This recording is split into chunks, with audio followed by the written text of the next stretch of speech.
Muito bom dia, boa tarde, boa noite, boa madrugada. Marcelo Paes Barreto, de Guarapari, Estado do Espírito Santo, cidade saúde do Brasil. Desde 1968 estudando só em livros seguros. O Espiritismo, a doutrina dos espíritos superiores e a ciência do direito. E procurando segui-las, procurando entender os seus ensinos para poder me controlar sempre, me endireitar, me renovar, me fazer a minha reforma ética, moral, religiosa, familiar, cidadã, para poder seguir efetivamente os degraus da perfeição, só praticando o bem. Por isso que nós estamos aqui no nosso núcleo de estudos espíritas e jurídicos, Gesiel. É uma honra, é uma alegria estar aqui. Vamos hoje falar de um livro que foi editado após o desencarne de Allan Kardec. Mas ele deixou vários e vários textos.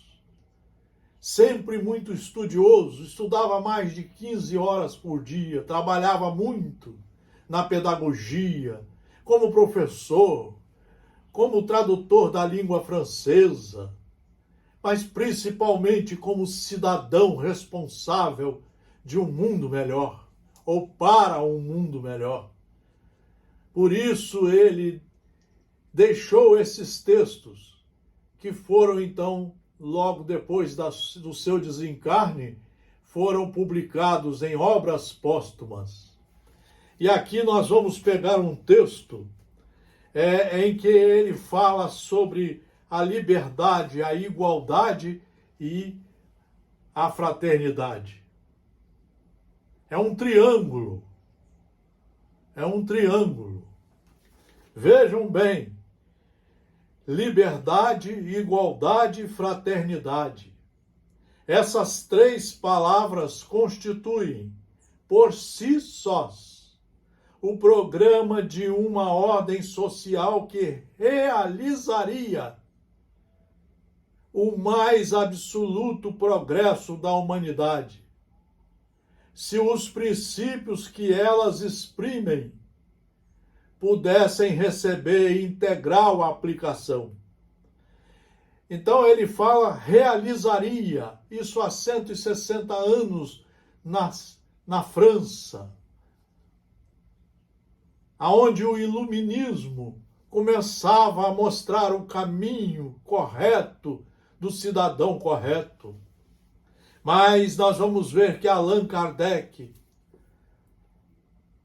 é designado pelo nosso Criador para, a partir de 1857, publicar as 5 obras básicas da doutrina espírita, deixando para o mundo o Consolador prometido, o Explicador. Por isso, nós fomos criados para estudar e praticar os ensinos estabelecidos pelo nosso Criador. É isso que nós precisamos aprender nas religiões, na política, na família, como cidadãos. E a nossa tarefa enquanto encarnados aqui e também lá no mundo espiritual. Vejamos quais os obstáculos que no estado atual da sociedade, atual daquela época, hoje está muito pior, se lhes opõe e, ao lado do mal, procuremos o remédio. A fraternidade é a base. A fraternidade, na rigorosa acepção do termo, resume todos os deveres dos homens, uns para com os outros.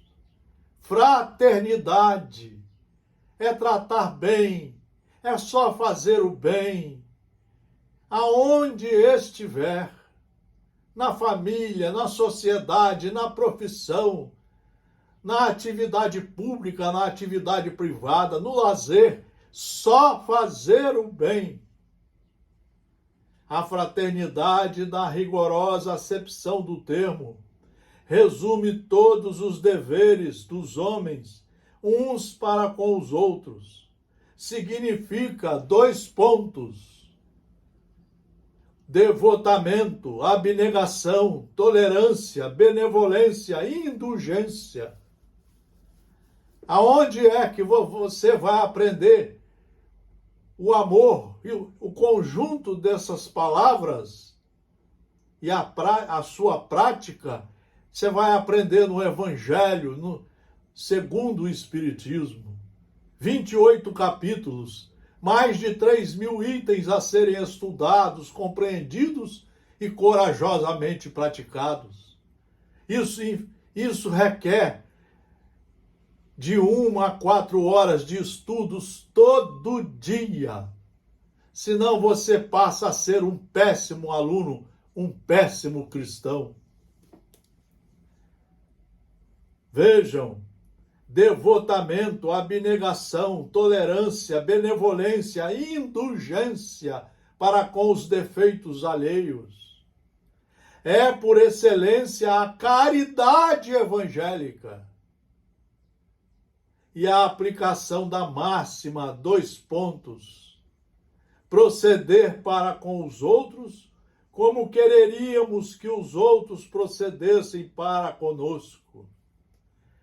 É isso que está faltando nós estudarmos.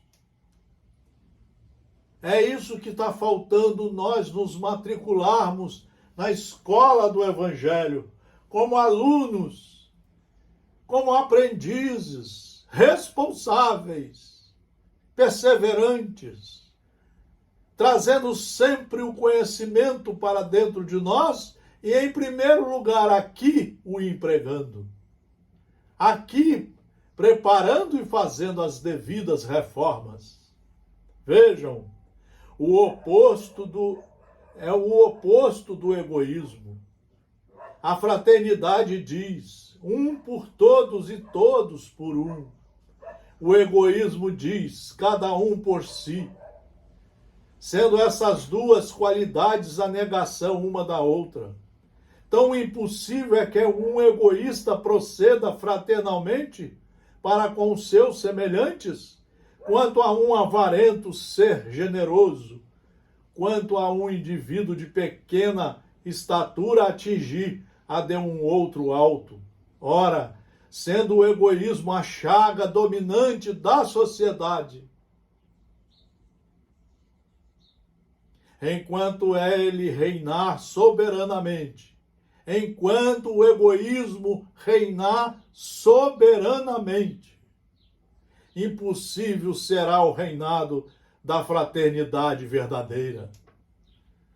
O egoísmo, o orgulho estão reinando, infelizmente, nas religiões. As religiões não estão sabendo estudar o Evangelho e praticá-lo com seus irmãos. Uns só querem falar dos outros, são metidos a bestas, a saber tudo. É um tal de um querer fazer palestra melhor do que o outro.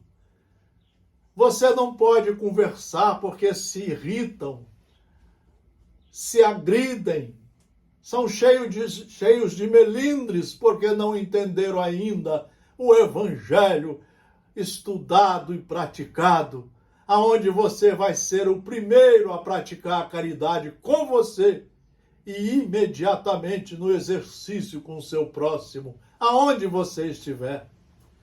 Isso está demorando mais de 2.000 anos e provavelmente, do jeito que a política está indo, do jeito que as criaturas estão cultivando a ignorância, o não saber, cultivando a metidez a saberem de tudo, sem saber, ainda teremos uns 2.000, 4.000 anos de muita luta, muita intolerância, muita violência, muita depressão, muito suicídio, muito desespero, ansiedade, buscando os remédios, os álcools, as separações, as drogas, buscando matar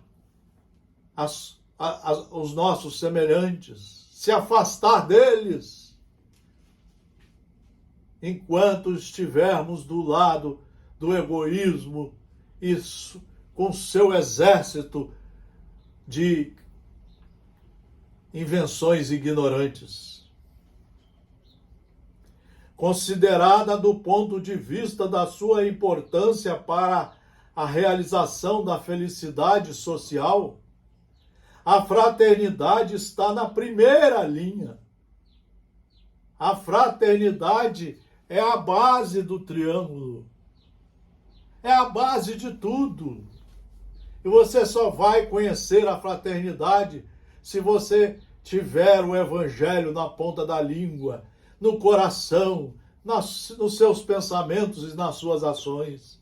É aí que você vai começar a praticar a verdadeira caridade, que vai se traduzir na verdadeira fraternidade. É aí, considerada do ponto de vista da sua importância para a realização da felicidade social, a fraternidade está na primeira linha, é a base. Sem ela, não poderiam existir a igualdade, nem a liberdade séria. A igualdade decorre da fraternidade e da liberdade, e a liberdade é a consequência das duas outras. O dia que você estiver exercitando a fraternidade,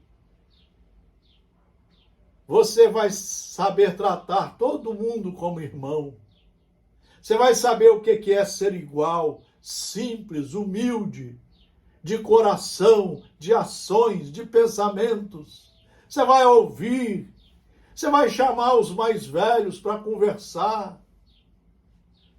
Você não vai ter raiva nem ódio de nada nem de ninguém.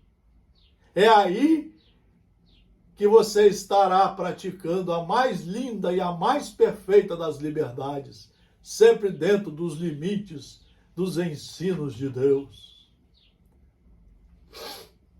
Com efeito, suponhamos uma sociedade de homens bastante desinteressados, bastante bons e benévolos para viverem fraternalmente, sem haver entre eles nem privilégios, nem direitos excepcionais, pois de outro modo não haveria fraternidade. Nós só buscamos os direitos para nós, as vantagens para nós, o resto que se dane. Tratar a alguém de irmão é tratá-lo de igual para igual. É querer quem assim o trate para ele o que para si próprio quereria. Num povo de irmãos, a igualdade será a consequência de seus sentimentos, da maneira de procederem e se estabelecerá pela força mesma das coisas. Qual, porém, o inimigo da igualdade? O orgulho, que faz queira o homem ter em toda parte a primazia e o domínio, que vive de privilégios e exceções. Poderá suportar a igualdade social, mas não a fundará nunca, e na primeira ocasião a desmantelará. É assim que surge a ditadura. É assim que surgem as criaturas metidas a machão, a mandar em tudo e em todos, a querer serem os mais inteligentes.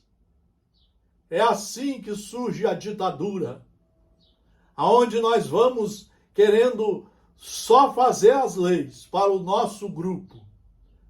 Vamos tirar do outro grupo a merenda, Vamos tirar do outro grupo o direito de se alimentar, de ir ao médico, de ter casa própria, de estudar. E vamos armar o povo para que quando eles venham nós estejamos armados e possamos matá-los. É assim que estão as sociedades embasadas na ignorância. Nas sociedades que falam em Deus, mas não conhecem nada de Deus. O orgulho que faz queira o homem ter em toda parte a primazia e o domínio, que vive de privilégios e exceções. Poderá suportar a igualdade social, mas não a fundará nunca, e na primeira ocasião a desmantelará. Ora, sendo também o orgulho uma das chagas da sociedade, enquanto não for banido, e ele só será banido se for substituído pelo estudo da verdade, pela prática da caridade, pelos sentimentos do amor, aonde seremos fraternos, trataremos todos iguais, com os mesmos direitos e deveres. E aí estaremos sempre trabalhando dentro das linhas traçadas pelo Criador. Ninguém fugirá das linhas mestras do ensino superior, do ensino de Deus. Ora, sendo também o orgulho uma das chagas da sociedade, enquanto não for banido, oporá obstáculo à verdadeira igualdade. A liberdade, dissemo-la, Allan Kardec, é filha da fraternidade e da igualdade. A liberdade é filha da fraternidade. Portanto, você nunca vai usar a liberdade para desrespeitar as leis, para andar de moto sem o capacete.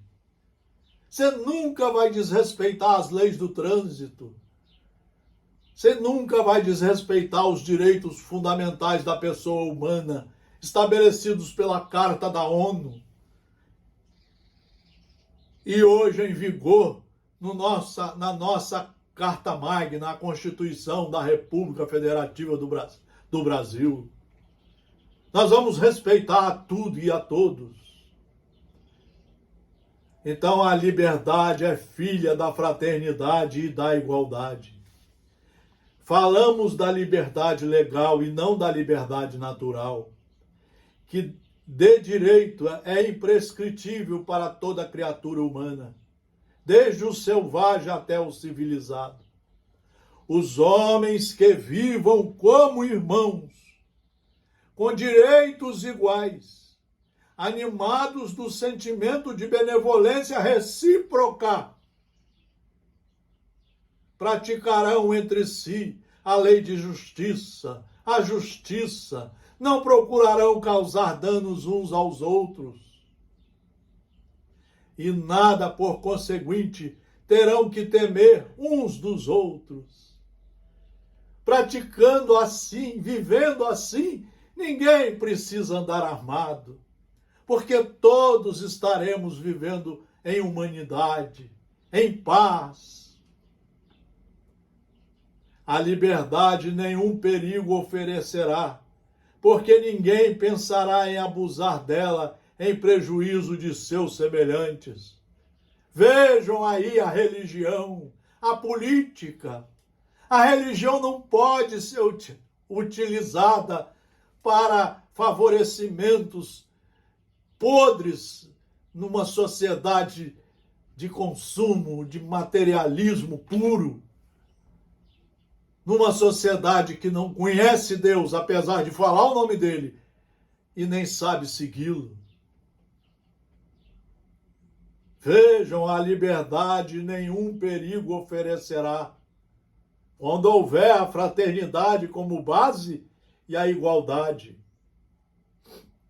Porque ninguém pensará em abusar dela em prejuízo de seus semelhantes. Mas como poderiam o egoísmo, que tudo quer para si. Vejam o que está acontecendo nas famílias, nas religiões. Você só quer aquele grupinho. Você não aceita quem estudou muito. Você não aceita os mais velhos. Você não sabe dialogar. Você se fecha num círculo de pessoas que você acha que manda, porque ficam todos calados quando você fala. Somos os metidos na religião, os orgulhosos, os egoístas. A liberdade nenhum perigo oferecerá, porque ninguém pensará em abusar dela em proveito de seus semelhantes. O egoísmo e o orgulho, pois, os inimigos da liberdade, como o são da igualdade e da fraternidade. A liberdade pressupõe confiança mútua, muito estudo, muita convivência fraterna, ouvir, saber falar, saber respeitar os contrários, nunca ser inimigo de ninguém, podendo ser divergente de vários assuntos, sempre com respeito, sempre com profunda educação. A liberdade pressupõe confiança mútua. Ora, não pode haver confiança entre pessoas dominadas pelo sentimento exclusivista da personalidade. Na nossa religião, o que mais tem é o personalismo. Eu sei, os outros ficam calados. Eu chego aqui porque tem cabelos brancos e chego aqui com uma máquina dessa de projetar porque copiei dos livros, mas não os estudei e acho que posso dominar o mundo. Inclusive, às vezes, tomando até dinheiro das criaturas. A liberdade pressupõe confiança mútua. Ora, não pode haver confiança entre pessoas dominadas pelo sentimento exclusivista da personalidade. É o que você mais vê na nossa religião hoje. Desde das federativas às casas mais simples, principalmente as casas e as associações. Não podendo cada uma satisfazer-se a si própria, senão à custa dos outros. Você quer que eles fiquem calados, só para te ouvir. Todos estarão constantemente em guarda. Quando essa pessoa sai, fala-se por trás. Em guarda umas contra as outras, sempre receosas de perderem o que a chamam seus direitos, e a dominação constitui a condição mesma da existência de todas, pelo que armarão continuamente ciladas à liberdade e a coaquitarão quanto puderem. Vejam a política totalmente errada que nós estamos vivendo. Aqueles 3 princípios são, pois, conforme acima dissemos, ele, Allan Kardec, solidários entre si e se prestam mútuo apoio. Sem a reunião deles, o edifício social não estaria completo. Não estará completo. O da fraternidade não pode ser praticado em toda a pureza, com a exclusão dos 2 outros, porquanto sem a igualdade e a liberdade não há verdadeira fraternidade. A liberdade sem a fraternidade é rédea solta, ainda mais cultivando as armas, a violência, a ignorância, as agressões. A liberdade sem a fraternidade é rédea solta a todas as más paixões, que desde então ficaram sem freio. É o Evangelho que nos oferece de forma inteligente o uso dos freios. Os freios vão surgir em nós pela educação, pelo estudo da verdade. É aí que nós vamos saber conviver com os nossos irmãos, não tendo uma língua de fogo, não tendo os olhos de fogo, nem os ouvidos pegando fogo. A liberdade sem a fraternidade é rédea solta a todas as más paixões, que desde então ficam sem freio. Com a fraternidade, o homem nenhum mau uso faz da sua liberdade. É a ordem, é a civilidade. Sem a fraternidade, usa da liberdade para dar curso a todas as suas torpezas.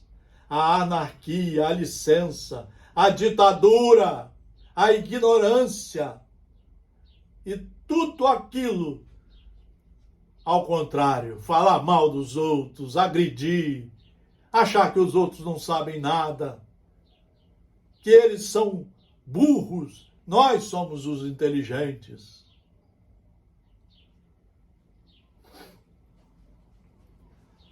A igualdade sem a fraternidade conduz aos mesmos resultados, visto que a igualdade reclama a liberdade. Sob o pretexto de igualdade, o pequeno rebaixa o grande para lhe tomar o lugar e se torna tirano por sua vez. Tudo se reduz a um deslocamento de despotismo. Seguir-lhe-á daí que, enquanto os homens não se acharem imbuídos do sentimento de fraternidade, será necessário tê-los em servidão? Dar-se-á sejam inaptas as instituições fundadas sobre os princípios de igualdade e de liberdade? Semelhante opinião fora mais que errônea. Seria absurda. Ninguém espera que uma criança se ache com o seu crescimento completo para lhe ensinar a andar. Quem, ao demais, os tem sob tutela, serão homens de ideias elevadas e generosas. Serão homens de ideias elevadas e generosas.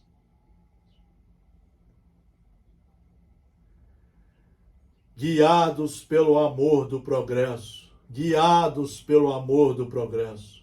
Serão homens que se aproveitem da submissão dos seus inferiores para lhes desenvolver o senso moral e elevá-los a pouco à condição de homens livres? Não. São, em sua maioria, homens ciosos do seu poder, a cuja ambição e cupidez outros homens servem de instrumento mais inteligentes do que animais e que, então, em vez de emancipá-los, os conservam por todo o tempo que for possível subjugados e na ignorância. Essa é a situação de quem não estuda, de quem não quer aprender as bem-aventuranças. Aprender, você demora 10 anos para aprender as bem-aventuranças. Não é assunto para se falar em palestra arrumando títulos malucos. Não, é para ser estudado. Formar grupos de estudos.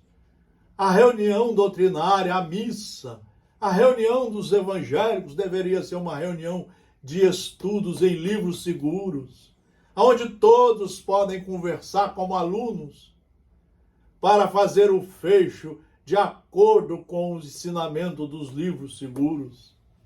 É assim que funciona uma verdadeira universidade, um verdadeiro colégio.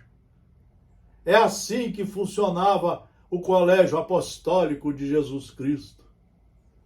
Ele reunia e ouvia todos seus amigos, seus irmãos, suas irmãs, e no final fazia um fecho com base nas leis de Deus, mostrando o caminhar seguro para o bem. Ninguém vai ao Pai sem passar por mim. Eu trago a verdade. Eu trago o caminho para conhecer essa verdade. E esse conjunto, o caminhar, conhecendo a verdade, vai lhe dar a vida verdadeira de um homem direito, honesto, educado, respeitador, fraterno, igualitário e que usa corretamente a liberdade de pensar e de agir. Esse é um tema para muita reflexão e podemos terminar dizendo com Allan Kardec no livro Obras Póstumas que o homem cresce em inteligência é fato incontestável. Terá ele chegado ao ponto culminante, além do qual não possa ir? Quem ousaria sustentar tão absurda tese? Progride ele em moralidade? Para responder a esta questão, basta se comparem as épocas de um mesmo país. Por que teria ele atingido o limite do progresso moral e não o do progresso intelectual? Sua aspiração por uma melhor ordem de coisas é indício da possibilidade de alcançá-la. Aos que são progressistas, cabe acelerar esse movimento por meio do estudo, dos evangelhos, do Evangelho segundo o Espiritismo, o maior tratado à disposição nossa para a nossa reforma moral, os ensinamentos de Jesus. Jesus é o nosso mestre jurídico divino. Jesus é o nosso ensinador. Aos que são progressistas, cabe acelerar esse movimento por meio do estudo e da utilização dos meios mais eficientes. Por meio do estudo. É por isso que estamos aqui, fazendo aulas seguras, em livros seguros, para fomentar a vontade de conhecer a verdade, mas a verdade dita por Jesus, em traduções corretas, em livros seguros, para que possamos empreender a nossa reforma íntima, a nossa reforma moral, a nossa reforma que vai nos mostrar como vivermos numa sociedade ordeira, civilizada, como irmãos. E aí, transformando esse planeta num planeta de profundo respeito às criaturas, de humanidade, onde todos serão tratados como irmãos e todos poderão progredir juntos, caminhando sempre para o bem de todos. Sempre Jesus como nosso mestre e orientador divino. Muito obrigado pela atenção, um grande e fraternal abraço a todos vocês, sempre nos livros seguros.